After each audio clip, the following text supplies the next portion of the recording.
பாரதி ராஜா மாதிரியே ஆரம்ப காலத்தில் உங்களுக்கு மிகச்சிறந்த நண்பர் வந்து கதாசிரியர் ஆர் செல்வராஜ். ஆமாம். ஐயோ அண்ணா அண்ணா அண்ணா அவர் ஒரு பெரிய அண்ணா. எங்கள் அண்ணனோட சேர்ந்து தான் நான் அவரெல்லாம் பார்க்குறது. இன்னும் கூட அண்ணா தான் கூட அடிக்கடி வந்து இப்போ பாட்டு புக்கு போடுறதுக்காக எடுத்துகிட்ருக்கேன். அதில் அவர் பாட்டு வந்தோன்னா அதை எடுத்து அவர் காமிச்சிருவோம். ஒன்று ஏதோ நினைவுகள் அவர் பாட்டு தான்.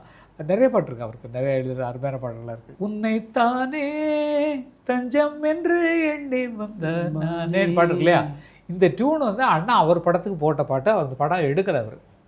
அதில் நான் எழுதுனது என்னென்னா, ஒரு ராகம் மெல்ல மெல்ல நெஞ்சுக்குள்ள கேட்கும், கடல் ஓரத்தில் அல தாளத்தில் மனம் பாடுதடி உன்னை தேடுதடின்னு எழுதியிருப்பேன் இந்த பாட்டு.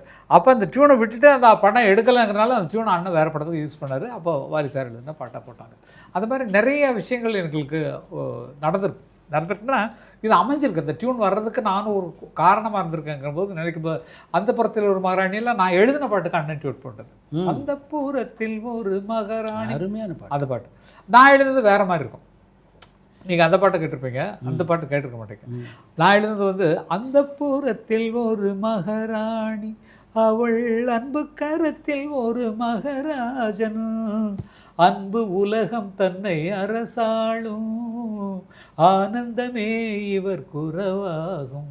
அப்புறம் தெய்வீக காதல் அரண்மனை தங்கத்தேரினிலே நம் ஊர்வலம், கையில் காதல் வழி செங்கோல் அது காதலரை நடத்தும் நகர்வலம், சொல்லி அழைத்து வந்த மகாராஜன் அவன் தோளை அணைத்து கொண்ட மகாராணி, சொந்தம் பிறந்ததொரு நினைப்பாலே தூக்கமில்லை அந்த அணைப்பாலே. இந்த பாட்டுக்கு தான் அண்ணன் டியூன் பண்ணுறாரு. அப்போ சான்ஸ் கிடைக்கும்போது டியூன் இல்லைன்னொன்னே இந்த பாட்டை வாசிச்சு காட்டி அப்படி பண்ணது நிறைய பாடல் இருக்குது.